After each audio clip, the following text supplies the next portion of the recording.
La primera ola de protestas de esta crisis, vamos a decir la crisis, si pudiéramos tener comillas, aquí lo pondríamos entre comillas, se ha llevado por medio a todos los zapateros que había en Europa y en otras partes del planeta, ¿verdad? Porque la socialdemocracia hace ya más de 20 años, 25 o 30, que no tiene ninguna respuesta para esta nueva dinámica de acumulación capitalista basada en todos los principios contrarios a los que se construyó el capitalismo con rostro amable keynesiano, en donde la socialdemocracia sí tenía esa cabida histórica.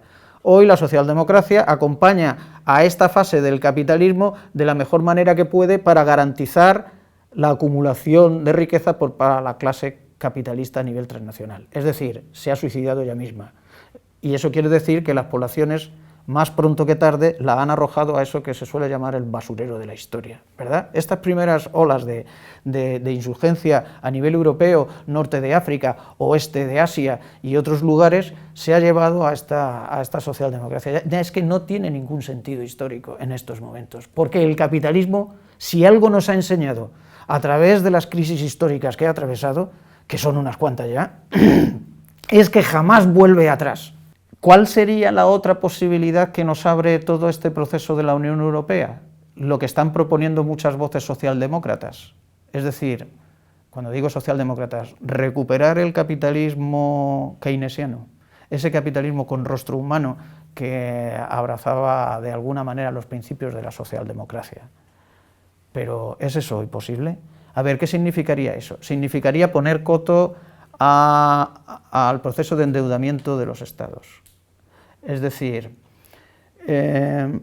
rebajar sustancialmente la deuda pública que en estos momentos tenemos todos los estados. La deuda pública española ya casi alcanza la riqueza real de España, es decir, el PIB de España.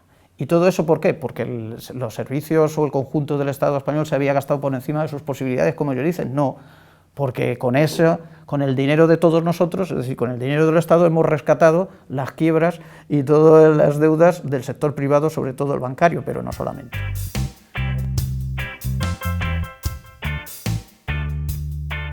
En esa dinámica, el capitalismo ha encontrado algunas posibilidades no de solucionar este atolladero histórico, pero sí de huir hacia adelante, de seguir huyendo hacia adelante, de darse un poquito más de margen.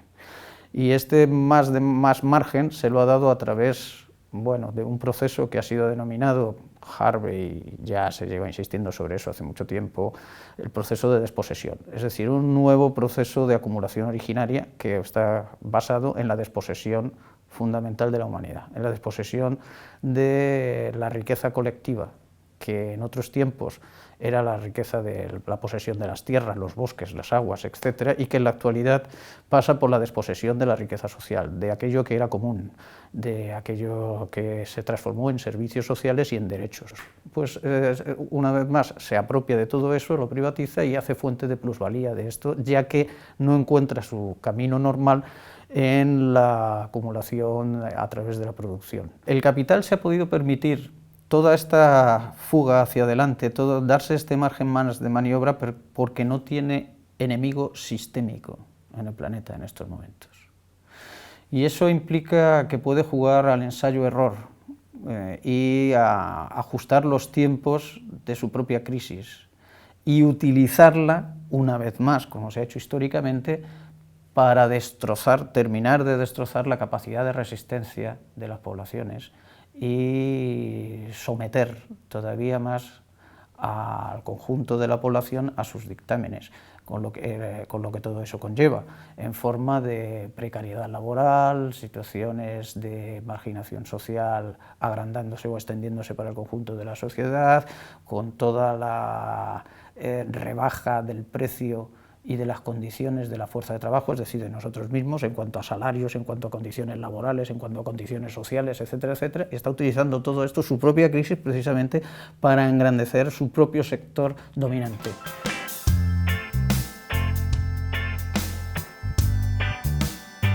Realmente, cuando uno piensa, aparte de la burbuja financiera, aparte del mecanismo de desposesión y de algunas otras claves en la propia producción que ha generado el capital, como el propio freno en la composición orgánica del capital, rebajar la aceleración de la innovación tecnológica, por ejemplo, o aumentar la rotación de capital en los tiempos disminuir los tiempos entre la producción y la distribución o la realización de la plusvalía. Es decir, entre lo que se produce y el tiempo que se produce y el tiempo de compra, ¿no? Por ejemplo. Bueno, y muchas otras cosas más. Aparte de todo esto, yo creo que ha habido un mecanismo esencial que ha sido el mecanismo de sustitución de las instituciones y las claves por las que se basaban las dinámicas de acumulación a nivel mundial durante los años que llamábamos de los 30 gloriosos, en los que parecía que la producción-consumo iba a ser inagotable, y algunas de esas instituciones internacionales que en esos momentos velaban por toda esa dinámica de acumulación. Ese sistema ha sido bautizado por algunos autores como el Bretton Woods II y consiste fundamentalmente en un partenariado entre Estados Unidos y China para que, de alguna manera, China proporcione productos, mercancías muy baratas al mercado internacional y fundamentalmente a Estados Unidos, de manera que a través de todo un dispositivo comercial, véase comercios de los propios chinos, más otras grandes superficies que nacen y están dedicadas fundamentalmente a la venta barata de esas mercancías, véase Walmart, especialmente en Estados Unidos, produce el espejismo a la población trabajadora de Estados Unidos y por extensión de otros países, cada vez más en Europa también, de poder seguir consumiendo, porque puede acceder a productos cada vez más baratos, obviamente con cada vez mayor caducidad, pero que permite esa dinámica de consumo. Además, China, a través de esos superávits comerciales que han ido siendo crecientemente mayores, ha podido al mismo tiempo refinanciar la deuda permanente que Estados Unidos tiene con ella, porque Estados Unidos no para de comprar productos a China, y al mismo tiempo China le da dinero a través de la compra de sus bonos del Tesoro y de su deuda. China compra la deuda de Estados Unidos para que Estados Unidos pueda comprar a China. Este es el mecanismo fundamental en el que se ha basado la posibilidad de seguir tirando de esto unos poquitos años más, de este sistema a nivel mundial. ¿Cuánto tiempo más va a aguantar China absorbiendo dólares que sabe que no tienen ningún valor? Los dólares que está comprando China, los que acepta como deuda de los bonos del Tesoro norteamericano, son conocidos o son llamados dólares chatarra, que quiere decir que no tienen ningún valor real. Estados Unidos solo mantiene artificialmente el valor del dólar a través de la apropiación de los recursos energéticos mundiales y del establecimiento de una especie de monopolio, por tanto, energético, que si llega el caso lo defiende a través del brazo militar, de la intervención armada. ¿Por qué? Porque fíjate que los recursos energéticos básicos, véase el petróleo, se compra y se vende a nivel internacional fundamentalmente en dólares. Entonces, si hay un golpe militar, véase invasión, que en un momento dado corta el suministro de petróleo o hace que se colapse el suministro de petróleo por un lapsus, inmediatamente el precio del petróleo sube, porque ha habido un corte de recursos. Estamos hablando de sitios donde la producción del petróleo o la posibilidad de exportar petróleo es una de las grandes claves de la economía del país. Véase, por ejemplo, Irak. Entonces, al subir el precio del petróleo, sube inmediatamente después también la demanda de dólares, porque es la moneda en la que se compra y se vende petróleo. Entonces, el golpe militar hace que suba el precio de la energía y al mismo tiempo hace que se revalorice el dólar, que es la única moneda en la que se compra y se vende petróleo.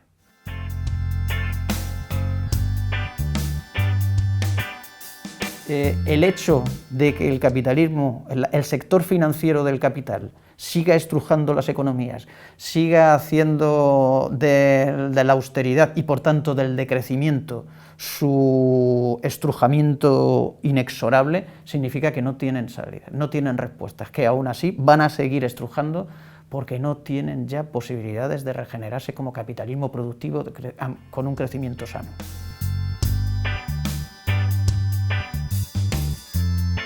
La desafección política es parte del juego del sistema. Vamos a ver,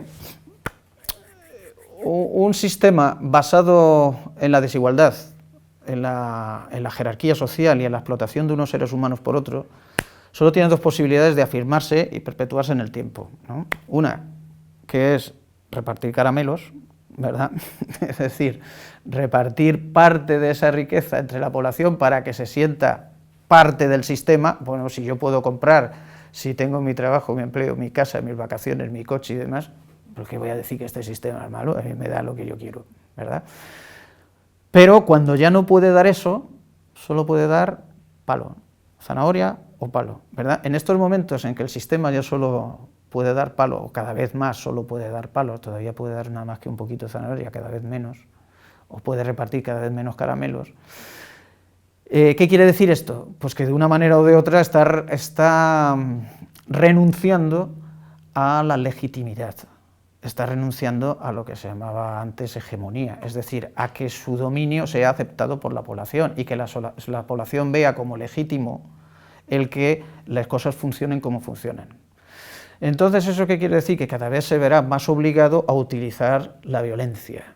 La violencia descarnada, la violencia estructural la utiliza siempre, cerrando fábricas, dejándote en la calle, quitándote el piso y demás, pero la violencia cada vez más descarnada, más brutal, más palizas en las manifestaciones, más represión judicial, todas las leyes de Gallardón, ¿no?, que estamos viendo, más represión en cuanto al sistema de tasas impositivo, más represión en cuanto a claves judiciales, ¿no?, y por supuesto en todo lo referente también a la participación ciudadana en la política y demás.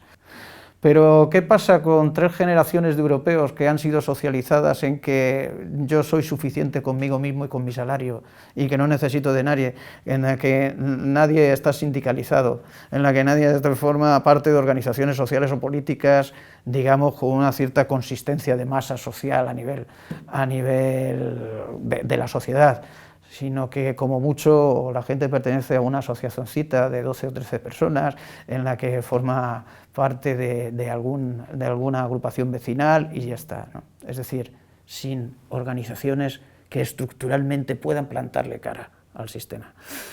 Entonces esa desafección no le preocupa más que eso. ¿Cómo le preocupa a nivel europeo? Que a lo mejor era lo que a ti te interesaba un poco más. ¿Por qué esto no hace estallar realmente las reacciones a nivel europeo? Porque el nivel de deterioro social, de degradación económica, es muy diferente, se va haciendo de a poco en niveles de intensidad y de extensión de unas formaciones sociales a otras. Y eso quiere decir que los niveles de conciencia, de percepción de la brutalidad, de todo el tsunami de destrucción que nos viene encima, es todavía muy diferente en unos y otros países.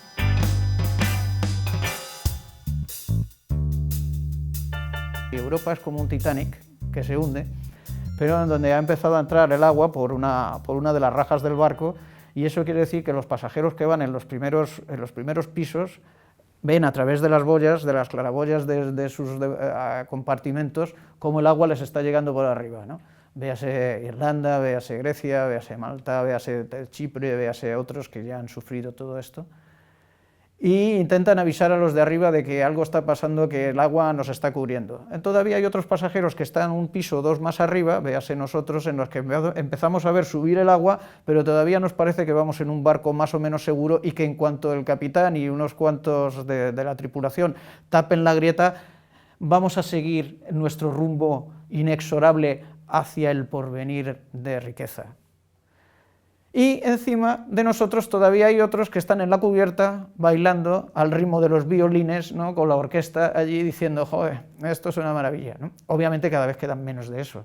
Solo algunos núcleos de población de las sociedades más centrales de Europa pueden todavía permitirse el lujo de ignorar totalmente la crisis y pensar que no va con ellos y que no va a ir con ellos.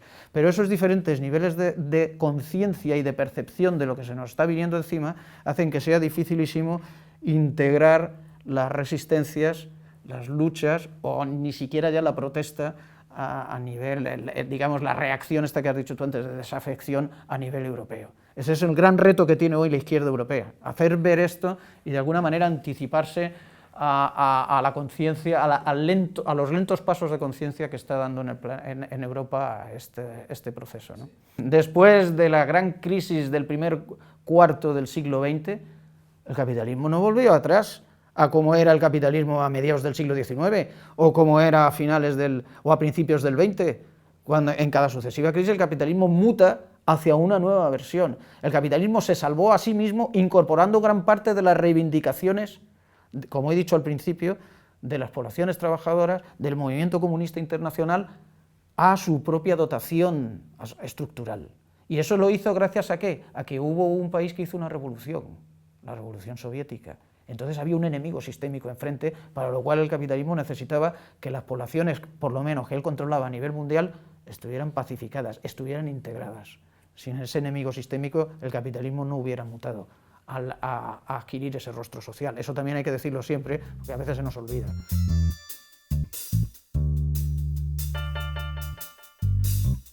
Pero ¿qué pasa ahora mismo en nuestras sociedades? ¿Qué es lo que está pasando en nuestras poblaciones? Que de momento una buena parte de la población, que luego se juntó en aquel movimiento que se ha llamado 15M, pero otros, pero en general, protestan por la propia exclusión. ¿Pero qué hay de lo mío? ¿No me habían dicho que yo era un ciudadano del primer mundo y que tenía derecho a todo y que cada vez iba a aspirar a más y que iba a llegar más lejos que mis padres, como toda generación se supone que iba a llegar, etcétera? Y resulta que no tengo ni empleo, ni casa, ni posibilidad de formar familia, ni posibilidad de proyección social, ni nada de nada. Entonces, es una protesta ante la perplejidad de lo que está pasando y ante la propia exclusión, pero todavía no hay de forma colectiva una protesta contra el sistema que excluye y que ha generado esto. Entonces, ese salto cualitativo, esa politización de la protesta, todavía le falta. ¿Por qué? Porque no tenemos una izquierda organizada capaz de encauzar altersistémicamente todo ese descontento y toda esa desafección. ¿Por qué? Porque los últimos 30 años han sido de destrucción casi total de las bases de conciencia y de la organización de la población, de manera que gran parte de la población se ha socializado pensando, como he dicho antes, que a través del salario tenía la autonomía propia, ¿no? Y esto pasa como ha pasado toda la vida, por otra parte. Pasa por la táctica, la estrategia y la organización. ¿Dónde estamos? ¿A dónde queremos llegar? ¿Cómo lo vamos a hacer? No hay otra manera, no hay otros pasos. Se pueden variar las formas en las que vamos a hacerlo, cómo, a dónde queremos llegar, más o menos los pasos o las metas que nos vamos a trazar. Pero si no tenemos claro esas tres claves, difícilmente vamos a poder hacer algo más que protestar en las plazas y que más tarde o más temprano nos peguen de palos. Fíjate, ahora ya por hacer una sentada es resistencia a la autoridad y desacato y no sé cuántas cosas más que te meten cada vez multas mayores, la judicialización de la vida pública normal y la penalización a través de las sanciones económicas para, aparte ya de los palos, disuadir a la gente de hacer nada.